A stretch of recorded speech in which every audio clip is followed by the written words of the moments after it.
Olá, graça e paz. Vamos conversar um pouquinho sobre o nosso pequeno grupo de número 179, de 3 a 7 de julho, onde o título foi Ambiente de Adoração. Naquela semana nós trabalhamos o quebra-gelo no pequeno grupo. Cada participante do encontro deverá falar uma frase de louvor e de adoração a Deus, ou um versículo memorizado que expresse louvor e adoração.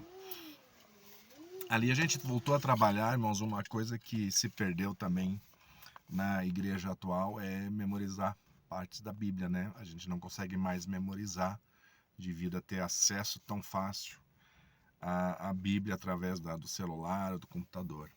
Mas é um hábito muito saudável, irmãos, se nós conseguirmos resgatar e termos versículos memorizados na nossa cabeça. É algo que a gente precisa pensar e precisa fazer.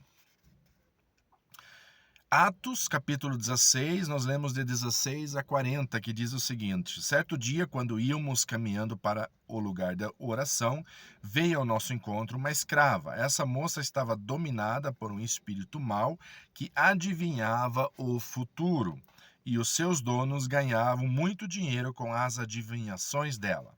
A moça ia caminhando atrás de Paulo e de nós, gritando: estes homens são servos do Deus Altíssimo.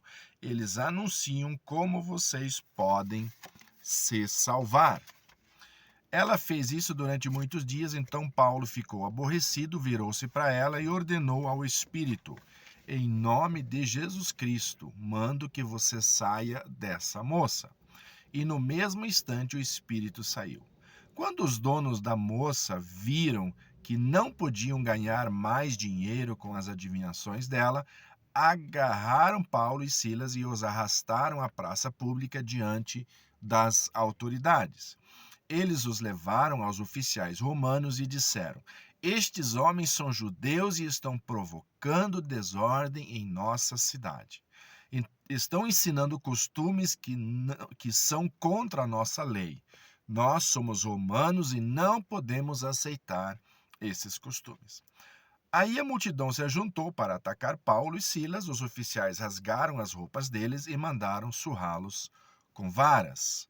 Aí a multidão se ajuntou para atacar Paulo e Silas. Os oficiais rasgaram as roupas deles e mandaram surrá-los com varas.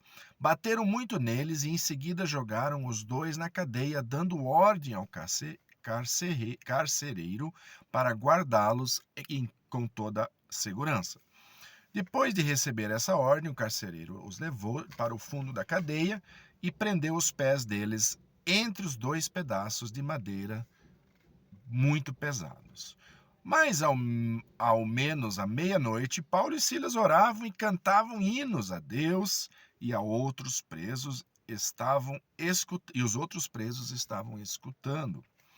De repente, o chão tremeu tanto que abalou os alicerces da cadeia. Naquele instante, todas as portas se abriram e as correntes que prendiam os presos se arrebentaram. Aí o carcereiro acordou. Quando viu que as portas da cadeia estavam abertas, pensou que os prisioneiros tinham fugido, então puxou a espada e ia se matar. Mas Paulo gritou bem alto: não faça isso, todos nós estamos aqui. Aí o carcereiro pediu uma luz, entrou depressa e se ajoelhou, tremendo aos pés de Paulo e Silas. Depois levou os dois para fora e perguntou: senhores, o que devo fazer para me salvar? Eles responderam: creia no Senhor Jesus e você será salvo, você e sua família. Então eles anunciaram a mensagem de Deus ao carcereiro e a todos da casa dele. Naquela mesma noite, o carcereiro começou a cuidar deles, lavando os ferimentos das chicotadas. Logo depois, ele e toda a família foram batizados. Em seguida, levou Paulo e Silas para sua casa e lhes deu comida. O carcereiro e sua família ficaram muito contentes porque agora criam em Deus. Quando amanheceu, as autoridades romanas mandaram policiais ao carcereiro com a seguinte ordem: soltem estes homens. Então o carcereiro disse a Paulo: as autoridades mandaram soltá-los, porém podem ir embora em paz. Mas Paulo respondeu aos policiais: não somos culpados de nenhum crime e, além disso, somos cidadãos romanos. Mesmo assim, nos chicotearam em público e depois nos jogaram na cadeia. E agora querem nos mandar embora assim em segredo? Isso não, que as próprias autoridades venham aqui e nos soltem. Os policiais foram dizer isso às autoridades. Quando souberam que Paulo e Silas eram cidadãos romanos, ficaram com medo. Aí foram lhes pedir desculpas e os tiraram da prisão e pediram que saíssem da cidade. Paulo e Silas saíram da cadeia e foram para a casa de Lídia. Ali encontraram os irmãos, animaram a todos e depois foram embora. Algumas considerações nesse texto que são muito importantes, tá? Cuidado com a tradução da Bíblia, porque essa tradução que o autor do livro que nós usamos aqui usa, é que essa moça adivinhava o futuro. Ninguém adivinha o futuro, tá, irmãos, amigos? Se alguém adivinhasse o futuro, sempre iria acertar na loteria esportiva, por exemplo, na Mega Sena. Ninguém faz isso. Nem o diabo sabe do futuro. O futuro é algo exclusivo para Deus e é de Deus, tá? Então a tradução correta é que ela tinha adivinhações. O diabo adivinha sim, mas só aquilo que já passou. Tá? Então o diabo pode nos acusar de pecados que cometemos e não nos arrependemos, não confessamos, tá? Mas o diabo não sabe do futuro. A não ser o futuro que está revelado na Bíblia. A palavra de Deus já revelou muitas coisas, né? O Apocalipse descreve como que o diabo vai ser colocado, vai ser preso e vai passar a eternidade. Isso já está revelado. Esse é um futuro que Deus revelou, tá bom? Outra coisa muito importante é ambiente de adoração. Muitas vezes queremos um ambiente de adoração que seja perfeito para que nós possamos cantar e adorar. A gente vê, né, a igreja moderna, a igreja atual, realmente é muito importante investir em música, em instrumentos, em ambientes, em som. Claro que é muito importante. O que for bem feito, mais gostoso. Mas, irmãos, mesmo assim, a gente precisa saber que o mais importante na nossa adoração é a maneira como nós adoramos.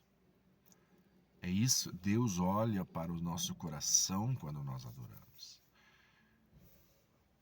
Paulo e Silas, eles estavam aqui numa cadeia, não tinha instrumentos.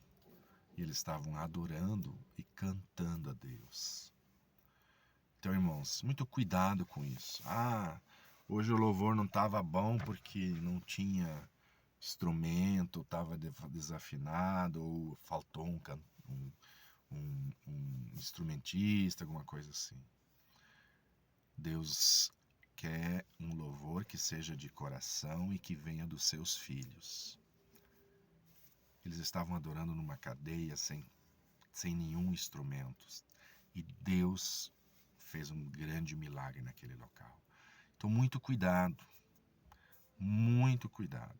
O normal era eles estarem murmurando, reclamando, às vezes até xingando, né? Muitos xingam a Deus quando eles estão, porque eles estavam numa cadeia e eles eram inocentes e estavam ali. Mas não estavam murmurando, reclamando, estavam adorando a Deus. Precisamos refletir muito sobre isso, tá? Muito sobre isso. Precisamos ter muito cuidado sobre isso. E por fim, Deus faz um grande milagre. Que a gente possa aprender isso. Que o que importa para Deus é aquilo que fazemos com o coração sincero, verdadeiro. Essa é a adoração que Deus pede. Se for possível ter um ambiente bom, se for tiver melhores instrumentos, melhor som, muito bom. Mas se não tiver, irmão, se Deus te colocar num lugar onde não tem isso, você pode sim fazer uma adoração, verdadeira, prestar uma adoração, um louvor verdadeiro a Deus. Que Deus abençoe a todos.